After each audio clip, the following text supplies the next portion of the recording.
Turning to major developments on COVID tonight. Every state is now reporting cases of this new variant, the Mu variant. Delta surging. The Delta variant is the one we're most concerned with. 150,000 COVID cases. 40 million COVID cases during the pandemic. Does that sound worse than usual? That is the highest weekly total yet. Requiring everyone to wear masks. The way out of the pandemic won't be easy or fast. Seeing the devastation it can do to a body, but also fearing what it can do to a mind. The CDC analyzed 540,667 hospitalized COVID-19 patients to collect information on underlying medical conditions. From their observations, the highest risk factor for death from COVID-19 was obesity. The second risk factor was anxiety and fear-related disorders. There was a 30% increase in dying from COVID-19 if you had obesity, which is understandable and known to a decent degree. But hear this, there was a 28% increased chance of death from COVID-19 if you were underlined with anxiety and or fear-related disorders. First things first, we have to break this number down. What does this 28% increase actually mean? Out of these 540,000 people hospitalized with COVID, about 80,000 of them died. That means for every 100 of those hospitalized with COVID, approximately 14 died. If there was an increase of 28% of death with those with anxiety and fear-related disorders, approximately 18 died out of every 100. I just want to make that really clear, because when I seen 28%, I was ready to go in. You feel me? Like, I would be yelling right now. This would be a yelling video. Okay, I'm being a bit dramatic. But when we're talking statistics, everything has to be taken into account. We have to be able to interpret them correctly. Because this study picked up some buzz, I wanted to give you all a little more evidence to put COVID and fear into perspective. According to the raw stats of Dr. Google, here in America, without taking any factors into consideration, the risk of losing your life to COVID-19 is currently 1%. And if you go onto the World Health Organization site, the death rate for the whole world is currently 2%. It doesn't say that, but you have to calculate it using the big bold death toll. Also note that there is no recovery rate shown, which is 98%. From the people who have passed in America, the CDC reports an astonishing 95% of them have passed with an average of 4 additional conditions or causes of death. Simple questions. If the people who are dying from COVID have 4 other conditions in conjunction with COVID, comorbidities, then why aren't we focusing on how to get rid of those conditions so that we're less susceptible to COVID? Also reported in that first study, the CDC found a dose response association with number of conditions and risk of death. 1.53 times higher for people with 1 condition, 2.55 times higher if they had 2 to 5 conditions, continuing up to 3.82 times higher risk of death if they had over 10 conditions. 10 conditions.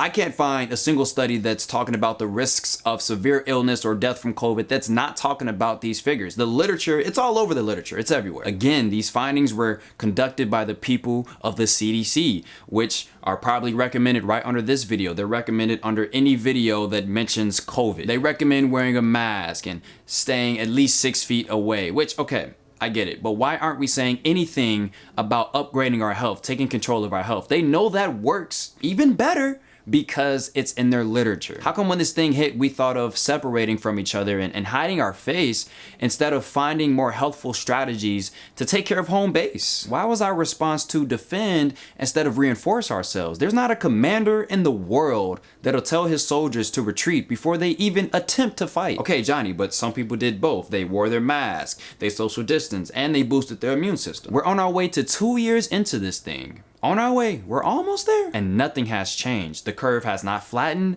and there are new variants. I don't necessarily care about who's being responsible by checking off all the boxes and following the guidelines, because the evidence shows that what we're doing is vain. We aren't getting anywhere. And then we're marked as disobedient as if we're not following the rules because this pandemic just won't go away. Apparently y'all not listening.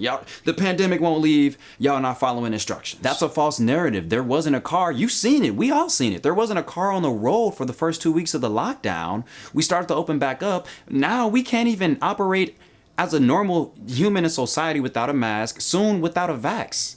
We are following the rules, but have we checked the rules? Like, clearly they need to update because it's not working. We're still in the same spot. COVID isn't the problem. Our health is. There will always be viruses. There's you can't count them. You will die before you can finish counting all the viruses. There will always be viruses. There will always be new variants. We have to control what we can control. And turns out doing just that, getting rid of our morbidities, is making us, it makes COVID trifling. Okay, but Johnny, what about the 5%? What about the people who were healthy and they died from COVID and nothing else was on their death certificate? Just COVID alone. That's called missing the point, okay? What about ism, as Sean Stevenson would say? Shout out Sean. I'm gonna call it dodging, dodgeism, dodgeology, the study of dodging the facts. If we don't shift our focus and gain control of our health, there will always be a pandemic. This is a pandemic of focus. You see the extra risk factor for anxiety and fear-related disorders. Where do we think that comes from? What do you think is driving that? The media. You saw the intro to this vid. It's all negativity. All the media focuses on is the bad. And it's not just if you turn on television, not just cable news, it's all on social media as well. Where do we think these big headlines are coming from? Media heads are funneling all these big, bold, bad headlines through these mediums, and they're just force feeding us with it. Like a cow stuck in a dark, compacted space, shoulder to shoulder with other cows, stressed out, being force fed grains when it should be out on a pasture eating whatever grass they like freely. Okay, so that was a terrible shameless plug to the video I just dropped. We're doing McDonald's ingredient by ingredient. I just talked about the beef. Check that joint out. But anyways, researchers that evaluated fear and anxiety during the pandemic states important information about COVID-19 can be difficult to obtain in contrast to the overwhelming amount of information and misinformation available in the media. Both the difficulties in obtaining accurate data and the overload of media information can lead to and perpetuate overestimates of threat. But Johnny, they're just keeping us up to date of what's going on in the world. Okay, yes, that's true, but when does that have to come with an extra dose of fear and anxiety? There's a death ticker showing the death rate of COVID. There is no recovery rate shown. Like, what is the point of that? It reminds me of Gatorade. Drink your Gatorade, man. After each workout, get your electrolytes in. Okay, yeah, Gatorade has electrolytes. It'll refuel me or whatever. But why is there so much added nonsense? I didn't need all that. Just give me the electrolytes. The media is taking advantage of our innate tendency to look for danger.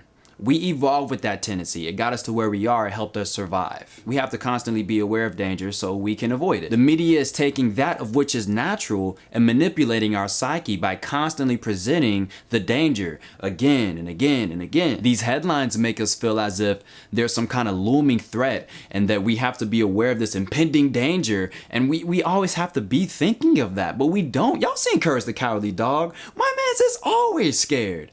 He's been getting scared for so long, he doesn't know how to not be scared. My man is a jumpy mess, but the media has us jumping around the same way. We're a bunch of cowardly dogs. Like, think of the first thing we do when we hear someone cough. COVID. You got COVID. Don't get me twisted though. This isn't really about what we are doing. This is more about what we are not doing. Those diseases that people have that COVID comes and just topples them over with, they are all preventable, every single one. I'm not saying that to shame those that have disease. I'm saying that to empower them. And I know there are some horror stories. We all know someone or may have been that someone that COVID has put through the ringer. So this isn't to demean COVID. I get it.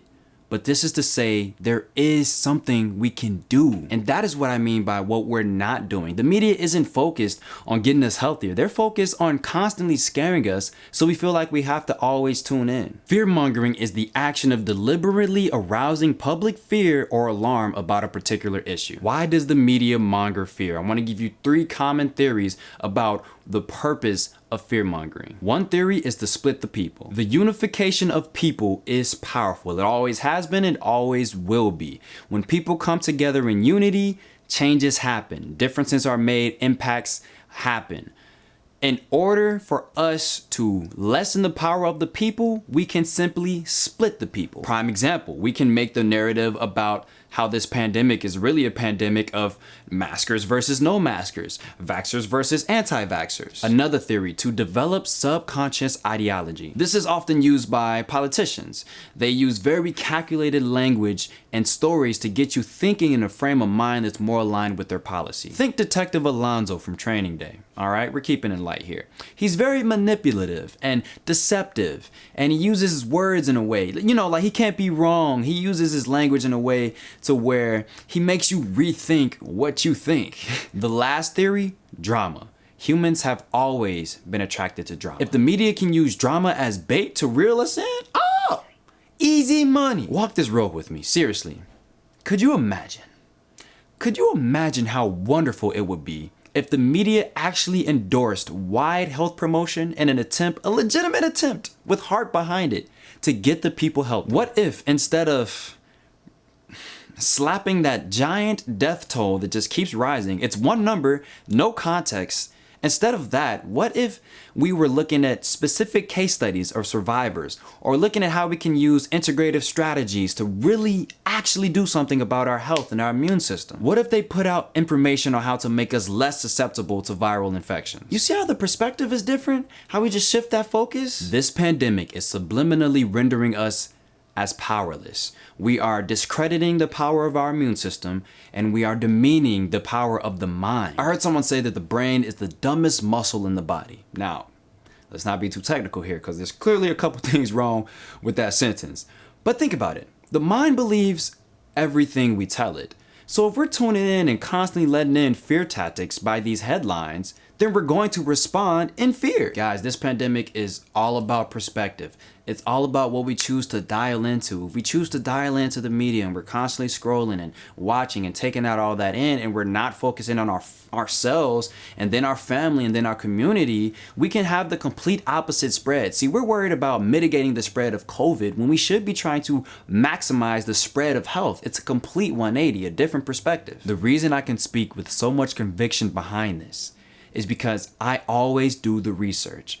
I get the full picture. I don't jump to conclusions without putting the evidence first and regarding the context. And here's the crazy part. We can all do the same thing. This is not hidden information. This is public access. We all have access to understanding the full picture.